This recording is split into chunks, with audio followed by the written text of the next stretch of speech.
Inutusan ng komander na pasabugin ang ballast tank kaya biglang umahon ang submarino sa ibabaw ng tubig.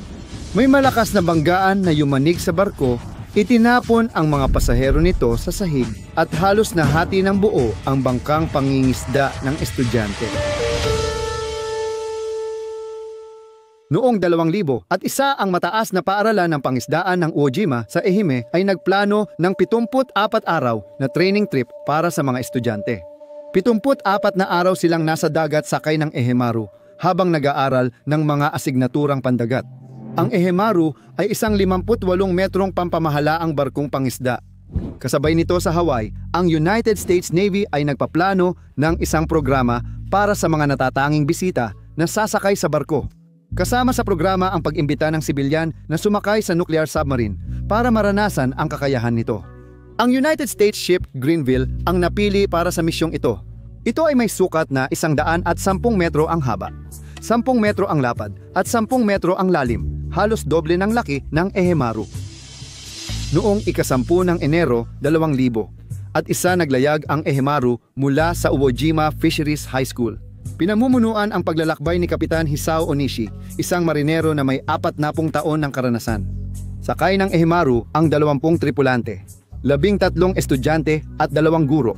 Noong Pebrero 8 matapos halos isang buwang paglalayag, dumaong sila sa Piersiam Port ng Honolulu para ayusin ang air conditioning ng barko. Isang araw ang kailangan para ayusin bago sila magtungo sa mga pook pangisdaan.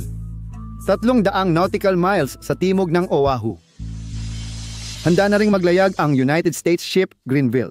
Si Commander Scott Waddell ang namamahala sa joyride para sa mga espesyal na bisita ng Navy. Habang iniinspeksyon ang submarine, sinabi kay Commander Waddell na may sira ang Analog Video Signal Display Unit o Analog Video Signal Display Unit ng submarine.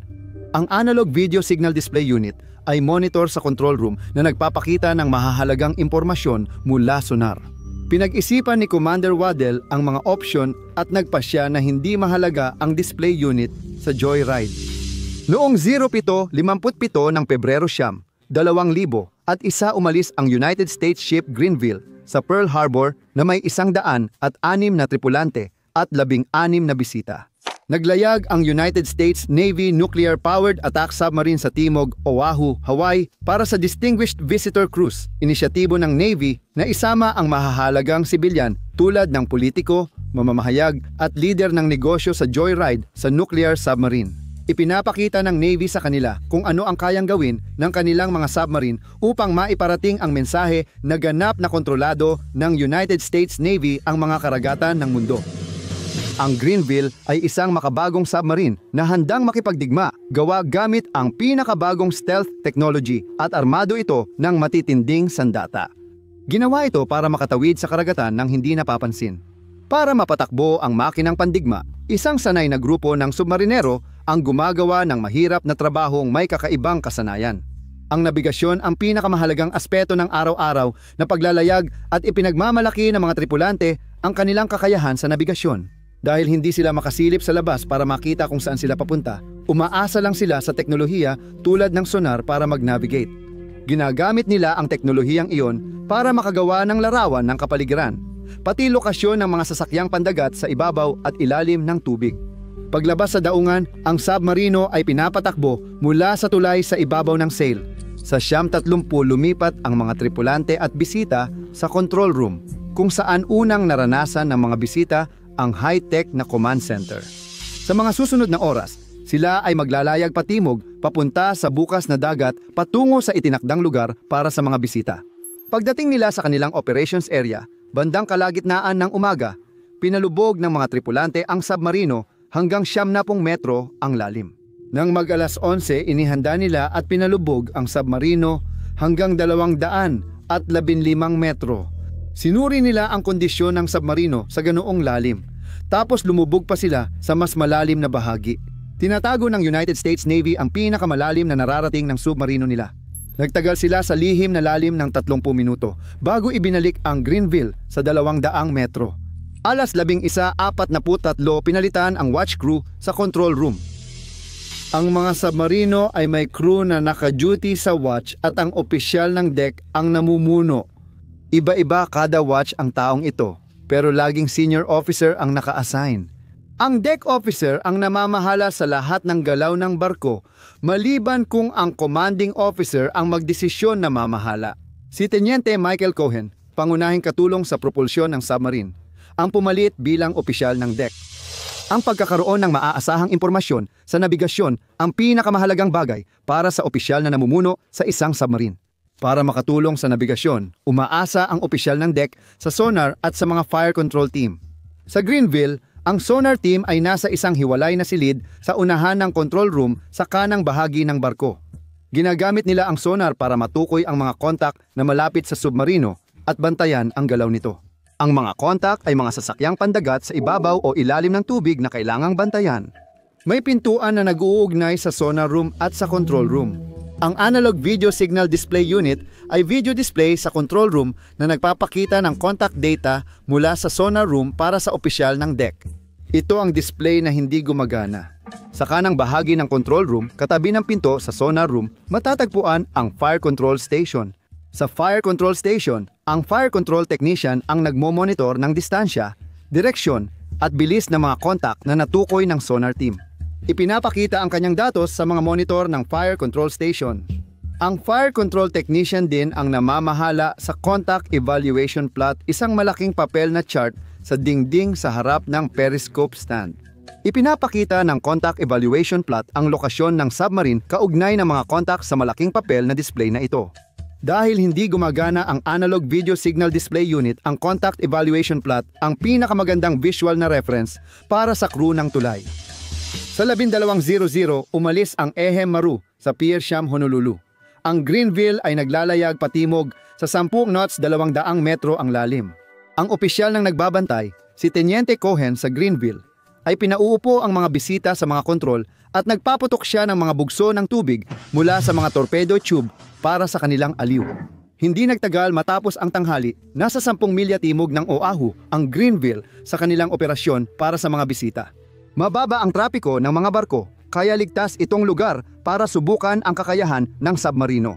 Nag-e-enjoy ang mga bisita ng magaan na tanghalian sa war room na dining area rin ng mga opisyal. Hinati sa 2 batch ang tanghalian dahil sapat lang ang laki ng war room para magkasya ang kalahati ng grupo sa isang upuan. Bago mag 12:30 natapos ng pangalawang grupo ang tanghalian matapos ang kaunting delay at sumama sa iba sa control room. Nakikinig sila sa mga tunog ng buhay dagat na nasagap ng sonar equipment at sinusubukan nilang magmaniobra ng submarine. Dahil sa naantalang tanghalian, nahuli ang tour sa schedule. Ang opisyal ng deck, ang executive officer at ang navigator ng submarine ay pawang nasa control room kasama ang operations crew. Ang commanding officer, si Commander Scott Waddell, ay nasa kanyang silid kasama ang ilan sa mga bisita. Pagdating ng 12:30 umikot ang Greenville at tumuloy pahilaga sa kursong 0 degrees. Sinimula ng sonar crew na subaybayan ang isang kontak na may bearing na 331 degrees, bahagyang kanluran ng hilaga. Nakuha nila ito malapit sa Oahu at tinukoy bilang contact number S12. 3 tripulante ang naka-duty sa sonar room, pinamumunuan ng supervisor na si Edward McGibney. Isang teknisyan ang nagmumonitor ng sonar contact, habang ang isa ay nagtatala sa log at tumutulong kung kailangan. Maganda ang akustikong kapaligiran at naririnig ang mga kontak mula 15 to 20 nautical miles. Noong 1232, nakakuha ang sonar crew ng panibagong kontak sa bearing na 358 degrees na halos eksaktong nasa hilaga. Tinukoy ng crew ang kontak na ito bilang S13. Tinataya nilang ang parehong kontak ay nasa 20 milya hilaga sa labas ng Oahu. Isang tao lang ang nasa fire control station para sa watch na ito. Siya ay si Fire Control Technician Patrick Seacrest. 14 na taon na siyang veterano sa Navy at 12 taon na siyang nag-ooperate ng fire control equipment. Dahil sa sonar, kailangan baguhin ng submarino ang direksyon para makuha ang tamang impormasyon ng mga kontak. Nagkakaroon ng tamang datos kapag kumukuha ng pagbabasa sa iba't ibang lokasyon habang gumagalaw ang barko sa iba't ibang direksyon. Ang sonar ay tumutukoy ng distansya ng isang bagay. Nagpapadala ito ng ping at ang tagal bago marinig ang echo ay tinutukoy bilang distansya. Para maitama o matukoy ang aktwal na posisyon, kailangan mong mag-triangulate sa pagitan ng dalawang distansya at anggulo ng signal. Mas mataas ang bilang ng mga signal at lokasyon na nakukuha ng sonar, mas eksakto ang lokasyon ng contact. Ayon sa ulat ng National Transportation Safety Board, ang submarino ay naglalayag mula Hilaga papuntang timog sa unang pagbabantay. Ngayon, ang Greenville ay tutungo diretsyong Hilaga sa ikalawang bantay.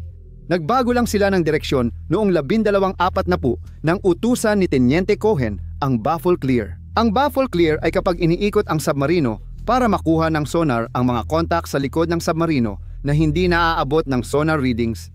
Sa palagay ko, dahil ito sa mga propeller. Ang pagbabagong ito ng galaw ay nakakatulong sa readings para sa lahat ng kontak, pero limitado lang dahil hindi naman gaanong lumilihis ang submarino mula sa Hilaga timog direksyon. Pagkatapos mag-baffle clear, bumalik ang Greenville sa hilagang direksyon nito. Noong 12:45, pumunta si Lieutenant Commander Gerald Pfeiffer sa stateroom ni Commander Waddell para sabihing nahuhuli na sila. Si Commander Waddell, nakilala sa pagiging palakaibigan, ay hindi nagmamadali at patuloy lang sa pakikipagkwentuhan. Noong 12:57 sa Ehemaru, iniutos ni Kapitan Onishi na dagdagan ang bilis sa 12 knots. Sa Greenville, 1,300 na ng oras nang mapansin ni Teniente Cohen na mahuhuli sa pagbabalik sa Pearl Harbor ang barko. Bumalik si Teniente Komandante Pfeiffer upang paalalahanan si Komandante Waddell at nagkasundo silang simula na ang kanilang demonstration maneuvers sa lalong madaling panahon. Bumalik si Pfeiffer sa control room at tinawag ang mga bisita. Sa 13:10 nagtipon sina Komandante Waddell at mga bisita sa control room para sa demonstration maneuvers. Pandi, yung pasatan ng basita ay sisita ang nahilo sa dagat kaya 15 lang ang dumalo. Sa 18 crew, 3 lahat sa control room. Siksikan sila kaya marahil nakakaramdam ng kaunting claustrophobia. Si Komandante Waddell ay 20 taon sa Navy at namuno sa Greenville mula Marso 1999 sa loob ng halos 2 taon. Magaling siya sa trabaho, responsable, at mahal ng mga enlisted na tauhan. Ayon sa kasamahan niyang submarinero, mahusay siya sa trabaho at nahihikayat ang galing ng tauhan niya. May mga bisitang pumasok sa sonar room at ang iba ay nagpunta sa control room. Kinuha ni Waddell ang impormasyon ng sonar team tungkol sa mga sinusubaybayang contact. Sinabi ng sonar supervisor kay Waddell ang tungkol sa S-12 at S-13 sa Hilaga. Pero sinabi niyang malayo ang mga ito at nasa may lupa, higit 5 milya ang layo. Pumasok ang sonar technician na naka-off duty sa sonar room para kunin ang jacket niya. Hiniling ng sonar supervisor sa kanya na manatili para magkaroon ng dagdag na mata. Bumalik si Komandante Waddell sa control room at tumingin sa fire control station. Noong 1314, inutusan niya si Teniente Cohen na ihanda ang submarino para sa maniobra. Hindi niya pinag-usapan ang sitwasyon ng kontak kay Teniente Cohen. Inakala niyang napanatili ni Cohen ang kaalaman sa sitwasyon. Hindi niya alam na hindi binabago ni Teniente Cohen ang direksyon ng kanilang paglalakbay. Naglakbay sila patimog at pahilaga, 1 beses lang nagbago ng direksyon para linisin ang baffle. Hindi sila naglakbay sa silangan kanluran axis, kaya walang eksaktong lokasyon ang kanilang sinusundan na contact. Hindi niya maingat tinitingnan ang fire control at navigation station para makita ang impormasyon tungkol sa galaw ng submarine hanggang sa ngayon. Mukhang maayos naman ang lahat base sa mabilisang tingin niya sa mga estasyong tiningnan niya. Nakikipagkwentuhan siya sa bisita at itinuro ang pinakamagandang pwesto para tumayo sa maniobra. 3 sibilyan ang nasa plataporma ng periskopo habang ang iba ay pumuwesto sa paligid ng silid. 6 o 8 sa mga bisita ang nakatayo sa paligid ng fire control station at humarang sa fire control technician, kaya hindi na niya na-update ang contact evaluation plot sa charty. Noong 1315 iniutos ni Commander Waddell na pabilisin sa 14 na buhol. Sumigaw siya ng mga utos sa diving officer at timonero. Una, pinadaan nila ang submarino sa matatarik na pagbabago ng lalim na tinatawag na angles and dangles. Mabilis na sumisid ang submarino kaya kailangan kumapit ang lahat sa control room. Pagkatapos, iniahon ulit ni Commander Waddell ang submarino. Pinipilit niyang patakbuhin ng mabilis ang sasakyan at ayusin ang anggulo hanggang 30 degrees. Sumisid sila hanggang 200 metro at umaangat sa 50 metro sa ilalim ng tubig, madalas nagpapalit ng lalim. Binawasan ni Commander Waddell ang bilis sa 10 knots saka ibinalik sa 15. Samantala, nagbibigay siya ng patuloy na paliwanag sa mga bisita. Ipinapakita niya kung ano ang kayang gawin ng submarino sa labanan at kung gaano kahirap bombahin o hulihin ang isang submarino na kayang gumalaw ng ganito. Habang pinapagana ni Komandante Waddell ang Greenville sa buong kakayahan nito, nananatiling nakatutok ang mga tauhan ng watch sa kanilang mga gawain. Sinusubukan ng fire control technician na subaybayan ang mga kontak na S-12 at S-13. Tinitingnan niya ang datos nila at sinisiguro ang kanilang lokasyon. Sa sonar room, napansin ng off-duty technician ang interference pattern sa monitor. Nababahala siya dahil mukhang nagpapahiwatig ito na ang isa sa mga kontak ay papalapit sa kanila. Sinabi niya ito kay Sonar Supervisor McGibney na nagsabing tingnan kung anong datos ang meron ang fire control technician tungkol sa kontak na ito. Pumunta siya sa control room pero ayon sa ulat, tinanong niya ang tungkol sa kontak S10 na wala na sa 15 hanggang 20 nautical mile range na sinusubaybayan nila. Sinuri ng fire control technician ang kontak S10 at sumagot na ang kontak ay nasa opening course. Ibig sabihin, lumalayo na ang distansya nila at papalayo na ang kontak sa kanila. Noong 1325, iniutos ni Commander Waddell ang pagbabago ng direksyon sa 140 degrees at pagkatapos ay sinimula ng Greenville ang susunod na bahagi ng mga maniobra, ang high-speed turns. Itinulak nila ulit ang submarine sa limitasyon nito. Pinatakbo nila ang submarine sa pinakamabilis nitong takbo at pinaikot ito gamit ang buong timon sa mga anggulong umaabot hanggang 35 degrees. Mahigpit na kumapit ang mga bisita at ninanamnam ang biyahe. Patuloy na binabantayan ng sonar crew at fire control technician ang dalawang kontak, pero mas mahirap ito habang mabilis lumiliko ang submarine. Nalilito ang kanilang sistema dahil sa galaw. Sinusukat ng sonar ang distansya at anggulo. Kapag madalas magbago ang anggulo, nagugulo ang pagkilala. Pagsapit ng 1:30 ng hapon, tapos na ang mabilisang liko. Sunod ay ang maniobrang pang-emerhensyang pag-ahon. Dapat muling suriin ng mga bantay ang kanilang mga kontak. Kailangan nilang panatilihin ang submarino sa direksyong magkokumpirma ng tamang lokasyon ng bawat kontak. Ayon sa utos, kailangan nilang panatilihing nakatuon ang submarino sa bagong direksyon ng hindi bababa sa 3 minuto. Inutusan ni Commander Waddell na bawasan ang bilis, magbawas ng lalim at baguhin ang direksyon sa 340 degrees.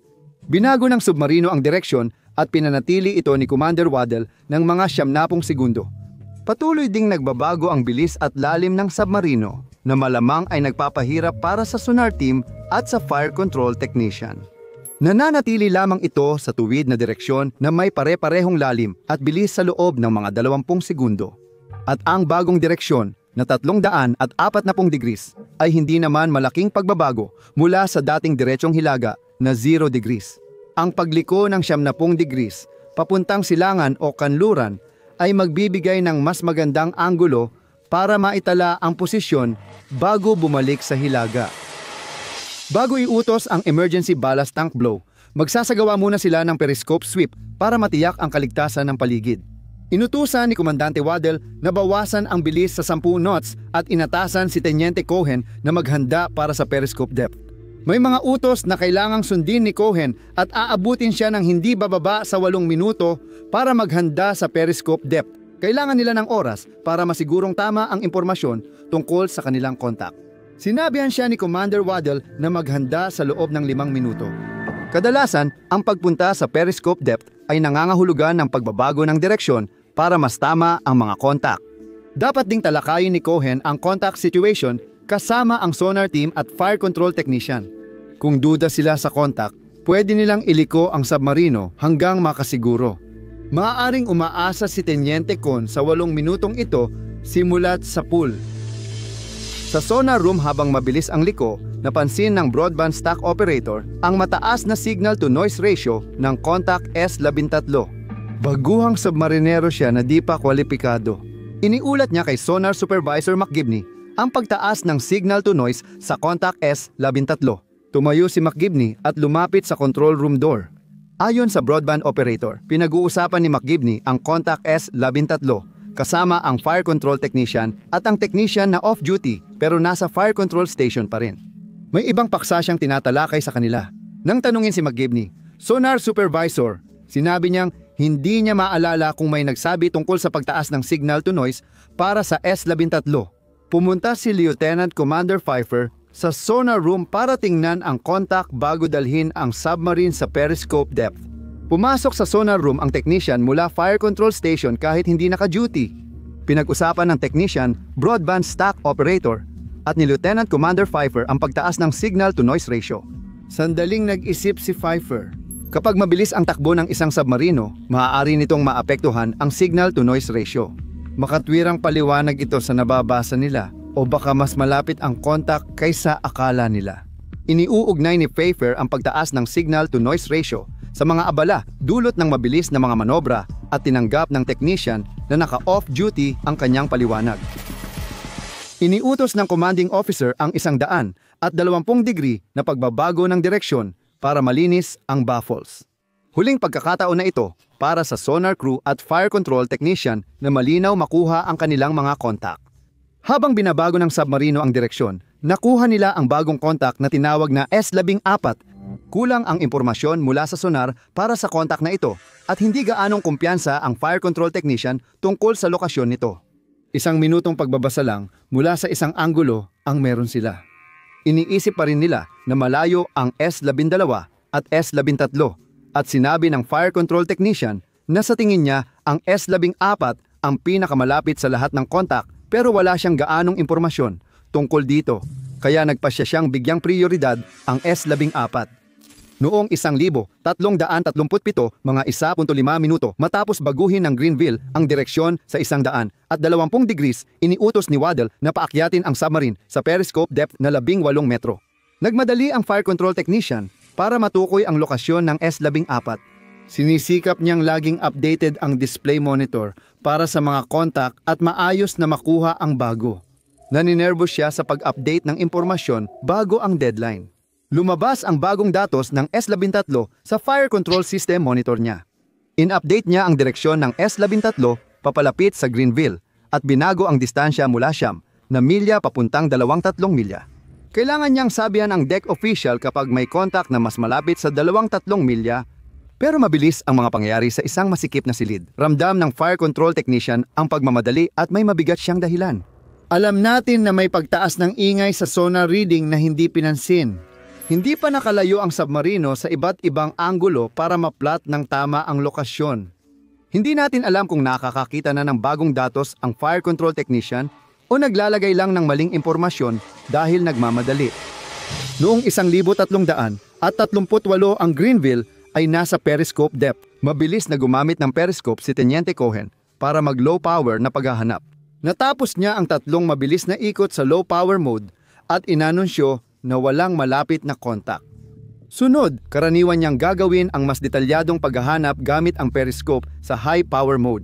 Ngunit si Commander Waddell ang pumagitna at kumuha ng kontrol sa periscope, siya rin mismo ang nagsagawa ng sariling routine ng paghahanap. Nag-low power sweep siya tapos nag-high power search. Imbes na kompletong maghanap, hinanap lang ni Commander Waddell sa lugar na iniisip niyang naroon ang mga contact. Hindi niya tinanong ang fire control technician para kumpirma ng bearing. Iniisip niyang alam niya kung nasaan sila at doon lang siya naghahanap sa mga lugar na iyon.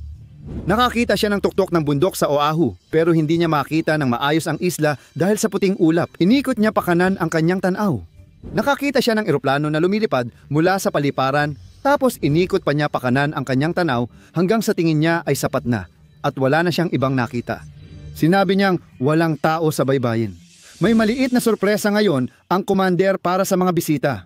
Nagpasya si Commander Waddell na magsagawa ng emergency deep dive bago pasabugin ang ballast tanks at iangat ang submarino para sa emergency surfacing. Mae-excite ang bisita sa emergency dive at magkakaroon sila ng mas maraming momentum paakyat sa ibabaw ng tubig. Noong 1,340, iniutos niya ang deep dive. Abala ang fire control technician sa paglalagay ng datos para sa S-13. 3 beses na niyang nilagay na mas mababa sa 1.7 milya ang kasalukuyang distansya. Habang nagsimula silang sumisid, binago niya ang posisyon sa 5 milya layo. Pinaupo ni Commander Waddell ang isang bisita sa upuan ng timonero at ang isa pa sa lever ng ballast tank. Lahat ay naghahanap ng mahahawakan. Inutusan ni Commander Waddell na hilahin ang ballast lever at patunugin ang diving alarm. Ang submarino ay mabilis na umaakyat habang dumaragdag ang bilis nito. Naghanda si Commander Waddell habang inaasahan niyang babangga ang una ng submarino sa ibabaw, tataas, at muling lulubog sa dagat. May nabangga ang submarino. May matinis na kaluskos ng baluktot na bakal na kumiskis sa submarino habang naramdaman ng lahat ang malakas na banggaan. Yumanig ang buong submarino mula unahan hanggang hulihan. Sabi ni Commander Waddell, "Ano yun?"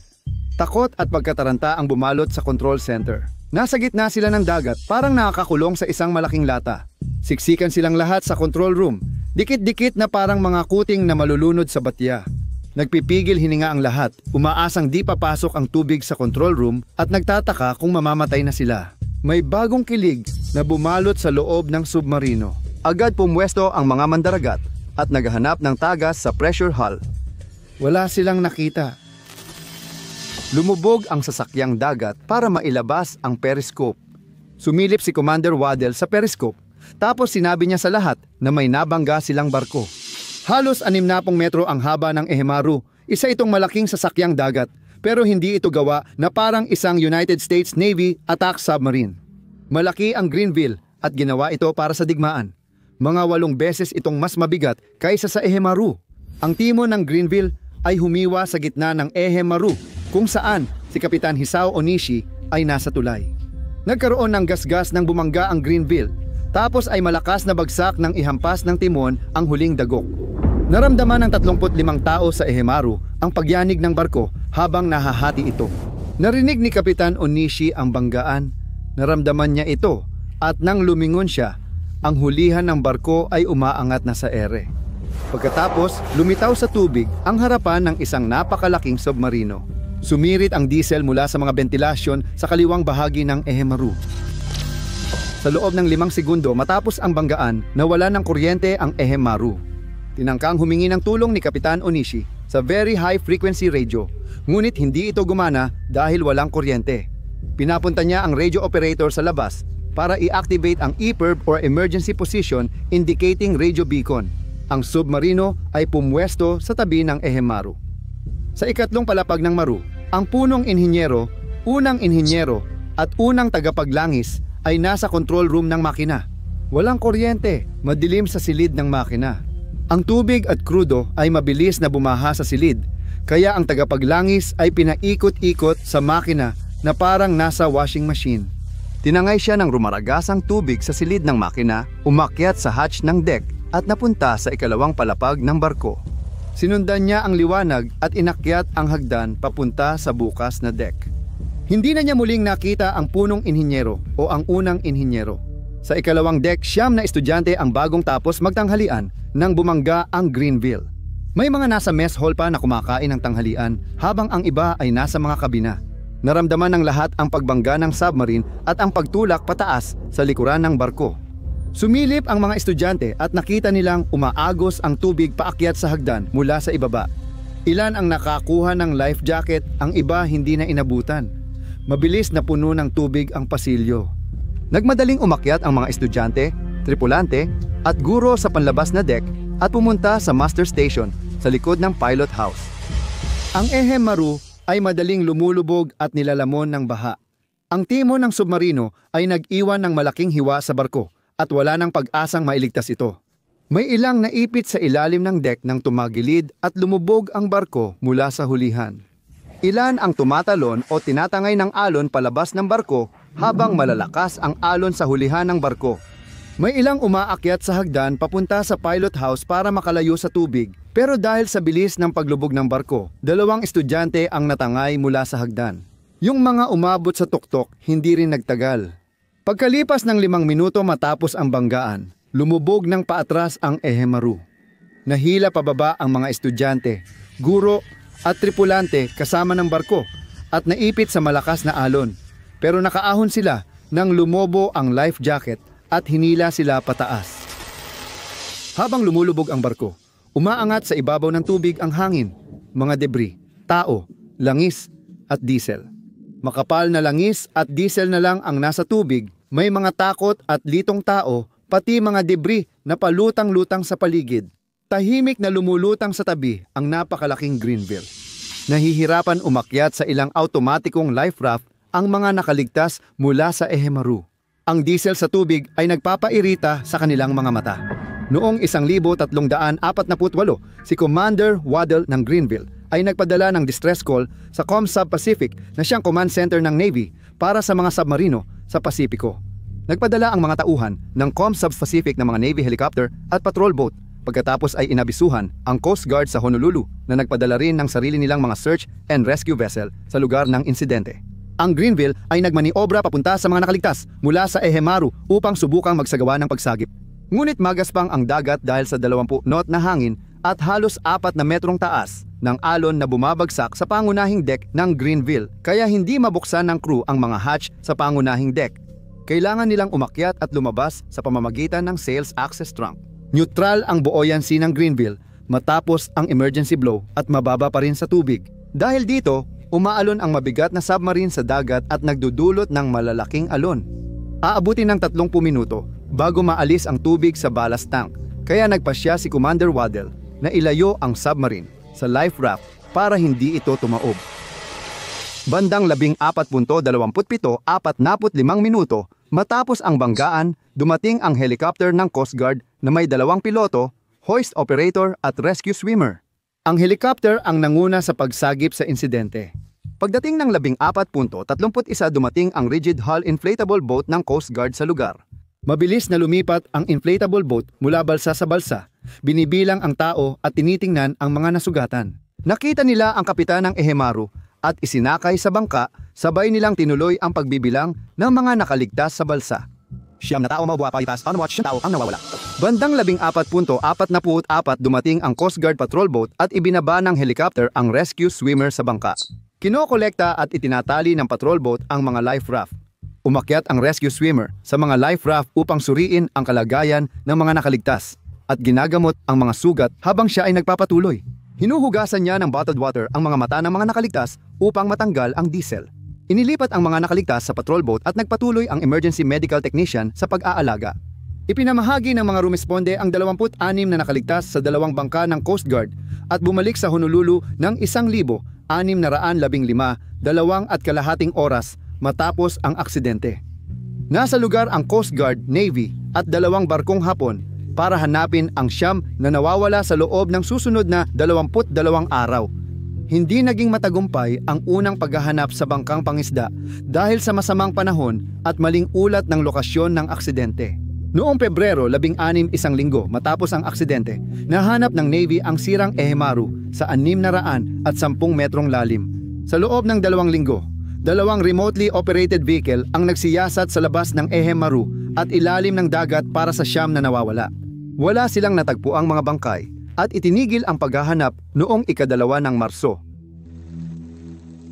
Noong Hunyo 2000 at kinuha ng Navy ang Dutch na Smiths International at Crowley Marine Corps sa Washington para sagipin ang lumubog na Ehemaru at sinimulan ang operasyon noong Hulyo. Unang beses na mag-aangat ng napakalaking barko mula sa ganong kalalim na dagat. Dahil hindi kayang iangat ng barge ang barko, nagpasya silang itaas ang Ehemaru at ilipat ito sa mababaw na bahagi malapit sa Oahu. Ginamit nila ang remotely operated underwater vehicle na Phoenix 3 para sa mga gawain sa ilalim ng dagat. Tinutulungan sila ng mga teknikal na eksperto mula Hapon, kabilang ang isa mula sa gumawa ng Ehemaru.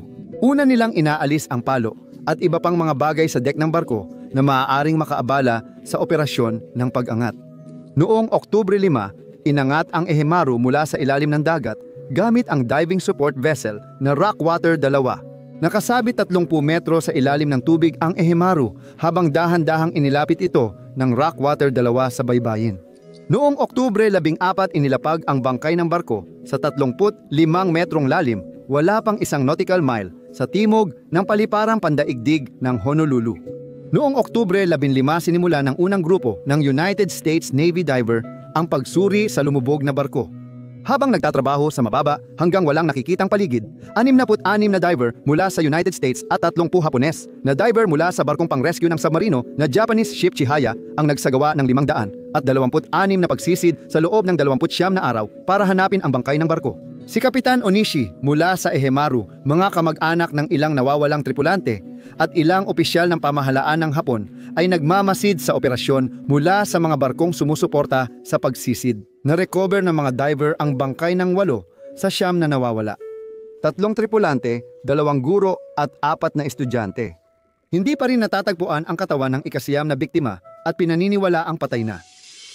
Noong ika-25 ng Nobyembre, 2001 ang mga kamag-anak ng mga tripulante ng Ehemaru ay lumahok sa isang huling seremonya para sa barko sakay ng Japanese ship Chihaya. Pagkatapos ng seremonya, itinaas ang Ehemaru mula 27 metro sa ilalim ng isang barge. Naglayag ang barge ng 12 nautical miles timog ng Barbers Point at nilubog ang Ehemaru sa 1,800 metrong lalim. Halos $60 milyon ang nagastos sa operasyon ng pagsagip. Lumubog ang Ehemaru sa loob ng 10 minuto. 9 sa 35 sakay ang namatay. 3 tripulante, 2 instruktor at 4 na estudyante sa high school ang natrap sa kusina ng barko malapit sa makina. Ang 26 na iba pa ay nahulog sa dagat at nailigtas. Ang Greenville ay nagtamo lamang ng kaunting pinsala. Iniutos ni Comsapac ang isang opisyal na investigasyon sa banggaan ng Greenville at ng Ehemaru. Matapos suriin ang ebidensya at testimonya, nagpasya ang United States Navy na hindi kailangan ng paglilitis sa hukuman militar. Pinalaya si Commander Waddell na may marangal na pagreretiro habang ang iba pang tripulante ay inilagay sa administratibong leave. Hindi maganda ang pagtanggap ng desisyon ng mga kamag-anak ng mga namatay. Noong ika-10 ng Abril 2000 at 2 pumirma ang Navy ng kasunduan na magbayad sa pamahalaan ng hapon ng 11.5 milyon bilang kabayaran sa paglubog ng Ehemaru. $8.9 milyon para sa pagpapalit ng barko at ang natira ay para sa counseling, pinansyal na tulong sa mga nakaligtas at seremonya ng pag-alala sa mga biktima. Noong Nobyembre 2002 nagbayad ang United States Navy ng $13.9 milyon sa 33 sa 35 pamilya ng mga biktima at nakaligtas. Noong Enero 2003, tinanggap ng 2 natitirang pamilya ang $2.6 milyon na kasunduan at personal na paghingi ng tawad mula kay Commander Waddell.